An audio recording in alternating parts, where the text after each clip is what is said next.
The genre of our opening sequence, being a crime movie, gave us a guideline to follow and an idea of what we wanted the final piece to come out like.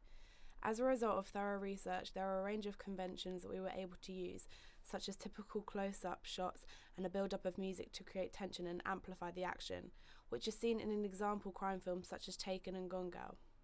From being inspired by these particular crime films, we were able to use certain techniques such as low-key lighting to suit the atmosphere and essentially foreshadow the ending.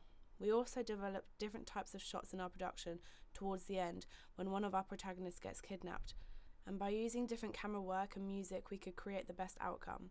These crime films usually are graphic and not suitable for a younger generation. We wanted our production to differ from this and reach out to a wider audience. So we went against the convention, and by doing this we carefully picked characters that can relate to all kinds of audiences on a more personal level. For example, in Taken, parents could relate to the narrative of the main protagonist doing anything to find his kidnapped daughter and their relationship. We did use the convention of the woman usually being the vulnerable one and the man rescuing her, because if the gender roles were reversed, there may have been less attraction to see a woman, who stereotypically in a crime film is the one in need of saving, being the masculine figure. These characters are similar in a sense that they are both in danger and in need of help. Being women, they are seen to be less able to help themselves, which would require a man, meeting the conventions of a crime film. This also falls under the 8-stock prop theory, with the villain, princess and the hero. Because the production we made is more suggestive than explicit, we targeted our audience for 15 to 35-year-olds, which in some ways limited what we could use, so we decided to build the suspense and intensity of the film by having lots of shortcuts throughout, leaving the audience on edge of their seats, wanting to know what will happen next. We kept the narrative quite controversial over issues such as kidnapping and blackmail, as their effects on ordinary people, which is very conventional to a crime movie. But we did challenge conventions here of having gangsters and guns and fast cars in the opening sequence, because otherwise it may be too predictable and boring. We did, however, keep the equilibrium theory throughout our narrative, having the form of the disequilibrium where everything falls apart, and ending with the new, better equilibrium than the beginning. We planned our narrative so that the audience can see what the outcome is before the actual film begins, but like many crime films, we wanted it to seem mysterious.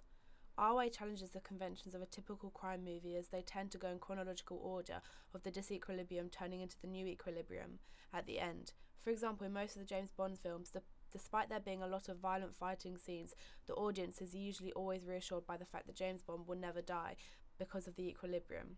Our alternative idea, in a sense, builds up a sense of eagerness for the audience to know more about what happened, which gets revealed more throughout the narrative if they see a small section of it in the opening sequence.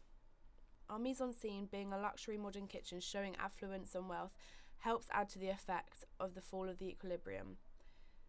This is conventional to a crime movie, as the beginning usually shows the normal life before any danger has happened, which essentially is what our production does. In our production, the once luxury kitchen suddenly turns into the location where the disequilibrium is formed.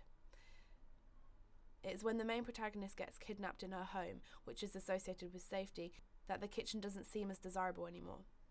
Through the use of conventional camera work, we were able to have the production look more like a crime film. We challenged many conventions, but the editing and camera work was kept relatively similar to other crime movies. We use a lot of mid-long shots, especially in the kitchen of both the protagonists. This way we can have a build-up of tension and use typical close-up shots during the action shots, which is very commonly seen in Taken when the main protagonist is fighting. Our editing consists of a variety of cuts as well as moments with very little editing.